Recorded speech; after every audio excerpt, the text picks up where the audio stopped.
नमस्कार मित्रांनो, परत एकदा स्वागत आहे सर्वांचं आपल्याच यूट्यूब चॅनलमध्ये।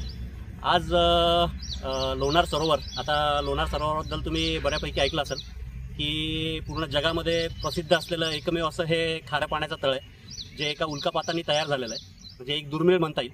आणि इथल्या दुर्मिळतेमध्ये एक जी जैवविविधता जी आहे त्याचं एक परत त्यात एक नवीन साप त्यामध्ये ॲड झाला आहे, जो अतिशय दुर्मिळ असलेला साप आपण आज बघणार आहोत। हा आहे जाड रेती सर्प। इंग्लिश नाव आहे याचं स्टाउट सँड स्नेक। हे एक छोटंसं पिल्लू आहे। ह्याचा जो मोठा साप जो त्याची जी लांबी असते युजली ती सरासरी 3 ते 4 फुटापर्यंत वाढणारा तपकिरी रंगाचा हा साप निमविषारी आहे, माइल्डली वेनमस, अर्धविषारी। पण ह्याच्या विषाचा मानवी जीवावर काहीही परिणाम होत नाही। पण ह्याचे जे भक्ष्य आहेत, ह्याचं जे मुख्य खाद्य आहे ते आहे पाली आणि सापसुरळ्या। ते मात्र ह्या सापाच्या विषाने मरतात। ह्याचे जे विषदंत आहेत ते जबड्याच्या वरच्या भागात मागच्या बाजूला असतात, रेअर फँग्स असतात, म्हणजे बॅक साईडला असलेले। तोंड लंबुळकं निमुळतं असतं, डोळे मोठे असतात आणि डोळ्याची जी बाहुली आहे ती गोल असते। आणि सर्वात महत्त्वाचं म्हणजे ह्याचे जे खवले आहेत, खवल्याला काळ्या रंगाची किनार असते। आणि आता व्हिडिओत कितपत दिसतंय, आता साप लहान असल्यामुळे मला सांगता नाही येणार व्हिडिओमध्ये किती चांगल्या प्रकारे तुम्हाला दिसतंय।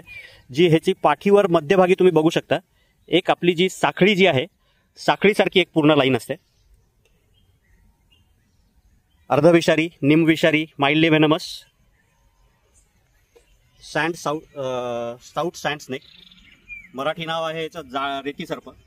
नाव जरी रेती सर्प असलं तरी ह्या सापाचा आणि रेतीचा काहीही संबंध नाही। हा साप काही रेतीमध्ये आढळत नाही। हा साप जमिनीवर सुद्धा राहू शकतो आणि झाडांवर सुद्धा राहतो। कारण आता मी आधी जसं म्हणल्यासारखं की ह्याचं जे प्रायमरी फूड आहे ते पाली, सरडे किंवा सापसुरळ्या आहे। तर सापसुरळ्या राहतात जमिनीवर, पाली राहतात झाडांवर, भिंतीवर। तर अशा ठिकाणी हा साप त्यांची शिकार करण्यासाठी लीलया चढतो। एकदम स्पीडमध्ये अतिशय चपळ असलेला, म्हणजे ह्याचं जे आहे कंपॅरिझन आपण धामण साप किंवा धूळनागिन जे आहेत ह्या सापांशी करू शकतो। डोकं जे आहे ते थोडंसं राखाडी रंगाचं आणि पूर्ण जे शरीर आहे ते तपकिरी रंगाचं असतं। 4 फुटापर्यंत लांबी वाढते ह्या सापाची। बाकी प्रजनना संबंधात काही ह्याच्या माहिती अजून अवेलेबल नाही आहे। ह्या सापावर तेवढा अभ्यास व्हायचा अजून बाकी आहे। महाराष्ट्रामध्ये तुरळक काही ठिकाणी ह्या सापाचा सापडलेला आहे। त्यानंतर गुजरात आणि मध्य प्रदेशमध्ये आणि छत्तीसगडमध्ये सुद्धा ह्या सापाची एकदा नोंद झालेली आहे। आणि महाराष्ट्रामध्ये माझ्या माहितीनुसार अमरावतीमध्ये, विदर्भातल्या अमरावतीमध्ये सुद्धा हा एकदा साप सापडलेला आहे, दुर्मिळ असलेला जाड रेती सर्प, स्टाउट सँड स्नेक, इंग्लिश नाव, माइल्डली वेनमस। दिसायला अतिशय सुंदर असलेला साप, जो आपण माळीपुरामध्ये ज्योतिर्लिंग आपटे ह्यांच्या घरासमोर रेस्क्यू केला होता। जो त्यांच्या घरासमोरच्या ज्या कुंड्या होत्या, झाडं, त्यावरच बसलेला होता। त्याच वेळेला ह्या आपट्यांच्या घरासमोरनं मुझफ्फर शेख म्हणून जे आहेत ते तिथनं चालले होते आणि त्यांना अचानक ह्या साप त्या झाडावर बसलेला दिसला। त्यांनी इमिडिएटली फोन करून मला याची कल्पना दिली। अतिशय दुर्मिळ असलेला जाड रेती सर्प, स्टाउट सँड स्नेक।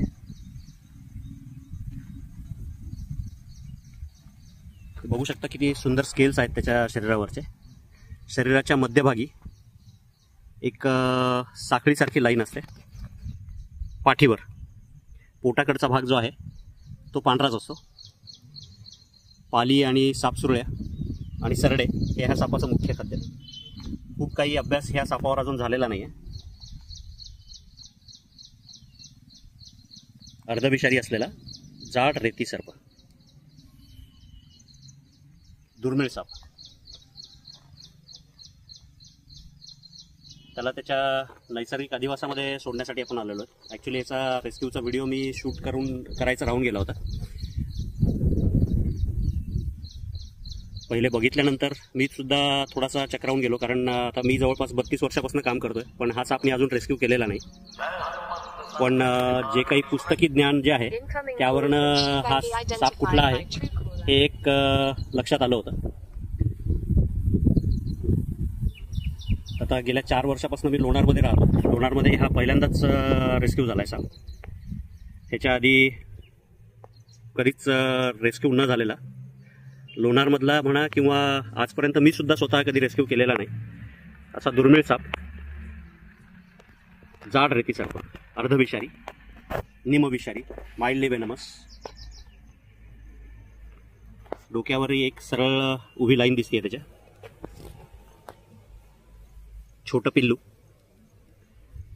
मोठा झाल्यानंतर सरासरी लांबी जी आहे ती एक 4 फुटापर्यंत, 3 ते 4 फुटापर्यंत वाढते.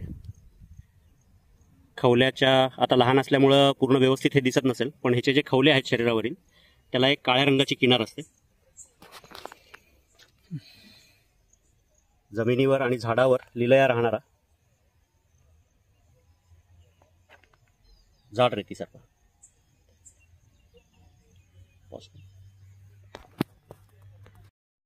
जिथं पकडलंय तिथून हार्डली एक 500 मीटरच्या अंतरावरच आपण सोडतोय. कारण असंही मी आधी म्हणल्याप्रमाणे की हा साप दुर्मिळ आहे. नैसर्गिक अधिवास जो आहे तो फार कमी आहे या सापाचा. त्यामुळे कुठे दूर युजली आपण रिलोकेट करतच नाही. तर ह्या सापाला त्याच्या नैसर्गिक अधिवासात सोडण्यासाठी आपण आलेलो. जाड रेती सर्प, स्टाउट सँड स्नेक.